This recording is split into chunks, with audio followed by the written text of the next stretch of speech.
Hey guys, and welcome to the FitPro Social with me, David Kyle. And me, Ash Burley.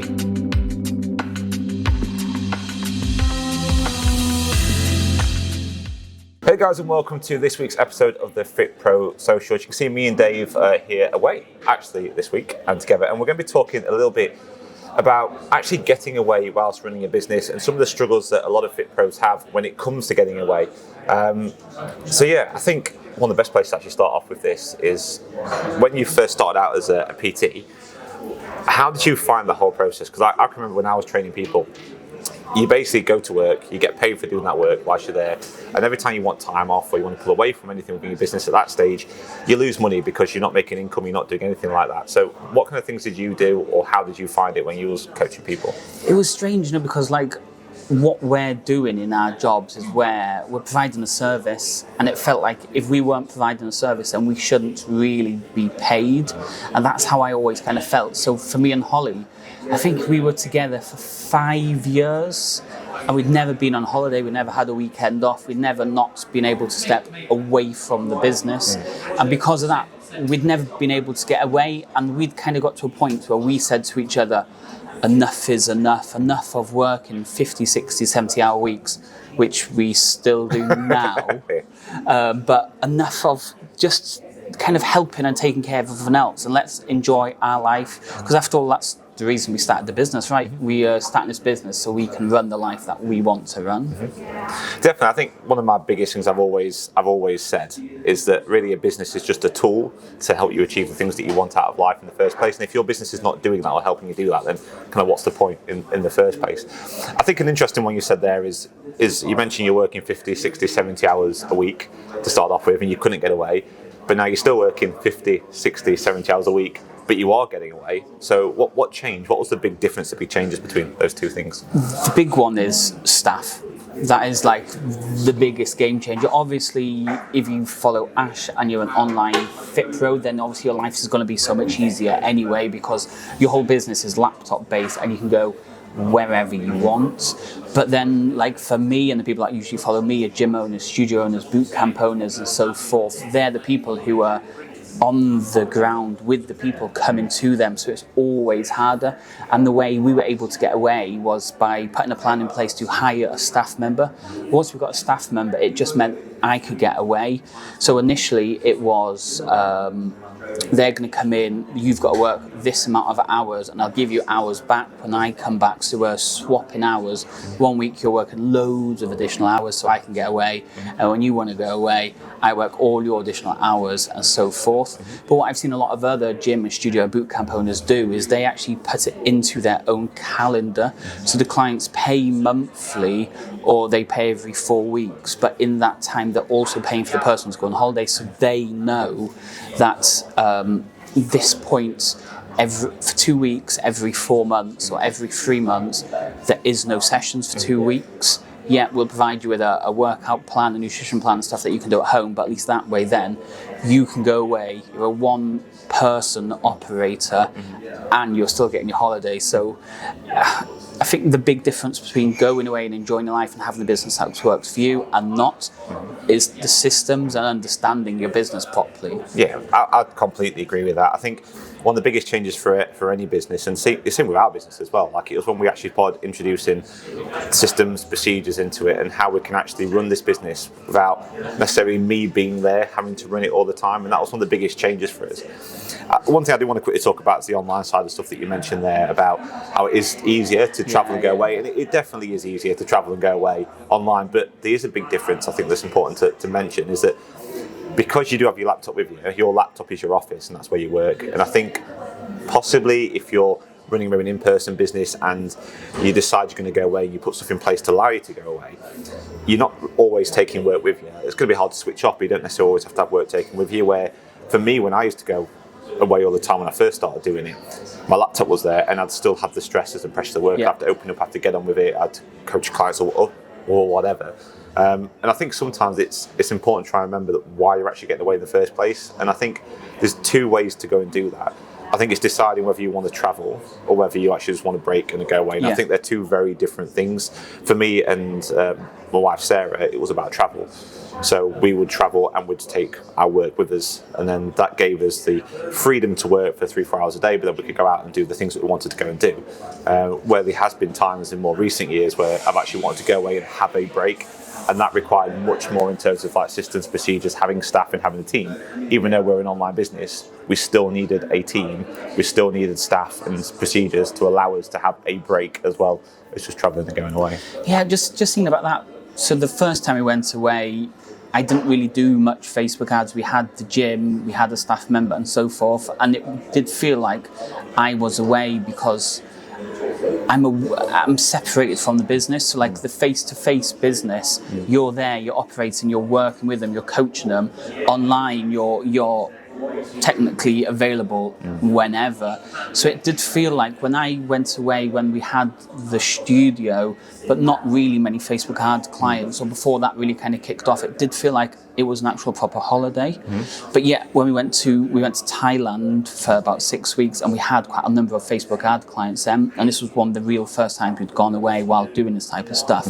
It felt like I'm on the plane and I need to check my WhatsApp messages or check my emails or check if they'd messaged me or inquired or asked about anything. When we landed, it was like, no, we can't check into the hotel yet. I need to get this bit of work done, update those or get back to them on that. And then we might be on a boat trip and someone might message or WhatsApp saying, Dave, I'm really struggling this week, or the ad's not going well, or something or you got an email saying your ad's got rejected. And they're just like, oh, no, what do I do? So like you say, putting the systems and procedures in place now. So what we do now, me and Holly, especially when we go away now, is we decide, is this an actual proper holiday where we tell the staff we are uncontactable between these hours, we're available between these hours, but we're not but we're unavailable the rest of the time? Or is it more of a working holiday where we are available basically all the time, except maybe for a couple of hours here and there, where we just say, I'm just offline for 2 hours now, if you need anything, you guys take charge. So like I say, putting the systems, putting the operations, putting a plan in place. So if you have staff members or your clients, they know the boundaries. And this was something we talked about over dinner last night, was letting your clients know the boundaries so you can get support from your team or for whoever between these hours. After 7 p.m. at night, there is no support available because that's you finished and they finished. And the biggest mistake we all make all the time is it's 9 p.m. and they've messaged, you've replied, and then they think they can message you at 9 p.m. every single night moving forward. It takes discipline, I think. I think that was one of the hardest things I learned, especially doing it, is one of the first things I used to do is we'll do 24-hour support. That's one thing I used to say, but I used to say, just me, I would do 24-hour support, which is impossible. You can't do that. You can offer 24/7 support if you're a business and you've got the team and stuff in place to do that. But I think when you're kind of a solopreneur, you're on your own, it's not always the best thing to do. And I think from a PT point of view, it's actually probably not the best thing to offer either. I think there's better ways to do it than offering 24/7 support. But yeah, I think having that discipline when a client messages you at 9 o'clock, 10 o'clock at night and not replying back as much as you want to, you just have to kind of say to yourself, I'm going to leave that until the designated time to do it. And it's so important, I think, to manage those expectations of any clients that you've got from the off. Set those boundaries straight away, let them know exactly what's going to happen, and if they do break those boundaries, to make sure that you don't respond or you action that in a way to make sure they know, okay, you can't do this, you have to go and do it this way. I think it's such an important part of the process. I think that the word personal trainer and coach also gets confused as well, because a coach is very different to a babysitter. And we all kind of get dragged into almost like the babysitter mode. When a client messages you and says, Ash, have completely fallen off the wagon this week, it's all gone terrible, and this is at 9:30 at night when they've got a big glass of wine in their hand and they're just messaging you all night, then you are technically the babysitter. So we want to make sure we're actually coaching them, so if they do fall off the wagon and they know it's out of business hours, there is a plan. Okay, you've fallen off, you need to go and do this and this and this, the training, here's how to find it, this is what you need to do. So again, you are a coach, you're a coach, you're not a babysitter. Oh, definitely. I mean, one of the reasons we when we're talking to our clients, we have this differential between the two, and we'll actually say purposely, you're a personal trainer, and we help personal trainers go from personal training to an online coach.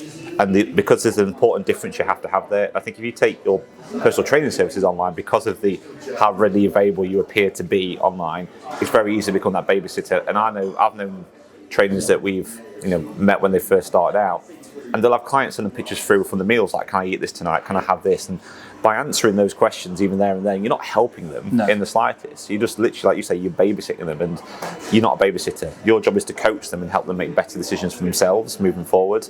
And I think this 24-hour support and being there and responding that way is doing the complete opposite of that. It's funny because people come to you because they need support and they need help and they need accountability and so forth. But if you're still having to tell them what to do 10 weeks, 3 months, 4 months down the line, then maybe you haven't done your job correctly. I know that might kind of go against what some people think, but shouldn't we as coaches, as people who are helping people, shouldn't we be teaching them, coaching them, so after a certain period of time they feel confident enough that they can do it themselves, but they still want to keep paying you for the extra insights, the extra knowledge, the extra accountability, but at the same time, when you step away, they feel like, you know what, I'm totally fine without Ash for the next 2 weeks because he's taught me well, I know how to do this, I know how to do my FitnessPal, do my weekly check-ins and so forth. So then it allows you to go away and enjoy the life, and obviously the reason we created this business was to live a life that works for you. Yeah, definitely. I think having autonomy and helping a client be more autonomous in their decision-making process moving forward, I think is really, really important. I think if a coach does their job properly, then that should happen eventually. But it doesn't mean you're never going to start working with them again. I think, like you said there, if you structure your systems properly, you structure your programs properly, once you've gotten to that point, there's always going to be things they might need. Like maybe they want the accountability. Maybe they just don't want to think of stuff. Like I know, I'm like you are, work long hours, very busy. There's certain things I just don't want to have to think about. And there's definitely benefits of having a coach and trainer. Even though I know how to do certain things, it doesn't mean I don't want someone there to hold me accountable to do it. It doesn't mean I don't want someone there just to say, actually, just go and do this today, and just take that kind of pressure off those things. So there's definitely ways you can continue working with a client, even if they already know all those things they need to know from there. There's also the other side of it where, and I'm sure many people who's coaches people, trains people, that once you train somebody, they have the original goals that they start with. And normally, when you kind of get that bug, if you like, and you kind of get into it, eventually those goals will change. Those markers will move further forward. And the chances are they're going to want to do other stuff. Yeah. And that's, again, where if you do a good job and you're there for them, supporting them, then they're going to come back to you at the end of it all. So it's very difficult, I think. I think you seriously have to mess up to lose a client long term for it all. Right systems, you're all good. So, as usual, this is the FitPro Social, so if you're agreeing or disagreeing with what we're talking about so far, do comment below or reach out, or if you have your own specific views, reach out and we'll get you on an episode so we can actually chat to you about the specific topic. So if we kind of stick with the opportunity to go away, let's say, because obviously you've done mostly online, for a offline business, a studio, a gym, a boot camp like I had, what kind of advice from the online side of things would you say an offline person should utilize to enjoy their time away? I think the first thing is, even though they're boring things to do, is take a look at everything you do in your everyday life. Literally get a bit of paper, write down all the things you have to do for your business, for your clients, everything you need to make your business move forward. And then look at those things and see what you can systemize and what you can do. And I think that's the biggest step anyone can take to move forward with their business, is to look at those different things and say, can I systemize this? Is it something I can outsource? Is it something I can get away with not doing maybe for 1 or 2 weeks? Or is it something that if I put something in place, some automations in place, it can help manage that? That's the first thing I would do, definitely, if you're going to do that. The other side, I'd say, for an in-person trainer, especially these days with the technology stuff that's around, is look at this hybrid option. And I think if you're not sure what hybrid training is basically a cross between online and in person. It's the idea that you will still do your in-person sessions with clients, but you'll also support them outside of those sessions, normally with some kind of online element. So it could be something really simple, like a membership site using something like LeadDeck. It could be using an app like Peter Distinction, or it could just be simple using Google Sheets or anything like that, a Facebook group, WhatsApp group, whatever. There's lots of different things you can do to support them that way. And I think if you can introduce that to your clients from the start, when you do take that step away, you can offer that support through there. You can offer them programs and things to do whilst you're away. And I think that's an important thing to introduce. And I also generally do think that within the next 5 years or so, if a trainer in person is not offering some kind of hybrid element of support, I think they're going to get left behind as well. I think it's definitely going that way. So like when you're coaching your clients, like in the gym, we used to write everything down. They had these little booklets and stuff, and they'd write the workouts down and they'd write the weights down and everything so they could keep track. And that is the way to do it, like you say. So that is, it's pen and paper, but that almost is hybrid coaching. Still hybrid coaching, because when you go away or you tell them, guys, this week I need you to get an extra session in, take your workout books with you, find the sessions that you enjoyed, because again, it could be the weights, the reps and so forth, and then they can have a comment box at the bottom. Really enjoyed the session, one of my favourites. Take that handbook or take that workout book, go to your local gym or go to the house or something, find a favourite workout and just do that workout there. So when you go away, they've got, I don't know, hundreds of workouts that they've done with you over this time, and they know, perfect, you know what, I know what to do here. Same for the weekly check-ins. So like the weekly check-ins is a check-in, but you don't always have to respond to them. So like some of the best ones we've seen is just a traffic light system. Fill in the weekly response. If you're green, no need to worry or anything like that. We've read your response. We will reach out in a couple of days when I've landed and I've checked into the hotel and all this type of stuff. So let them know. If you're yellow, I'll reach out a bit quicker. If you're red, then we'll get in contact. So that way they know that the weekly check-ins happen no matter what. But at the same time, there's a colour code, so you only need to really be talking or reaching out to the people who are most at risk of crashing and leaving as well. I mean, definitely. I mean, that traffic light system is something that we recommend to most trainers that we work with. And it's really cool as well. It's a very basic system. Most people understand traffic light systems. They understand the concept behind it all.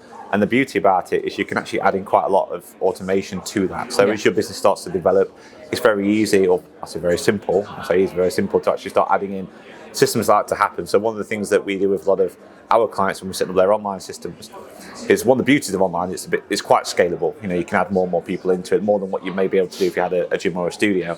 But that means if you're running check-ins, it can become an issue. It can be quite time consuming. So you could have like a check-in form where the client completes it with certain questions on there, and those questions can dictate kind of where they sit, whether they're green, whether they're amber, whether they're red. And the only slight difference we normally do with that one is the green, it will send a message to them, say, hey, great, just continue doing what you're doing. Why change it if it's working?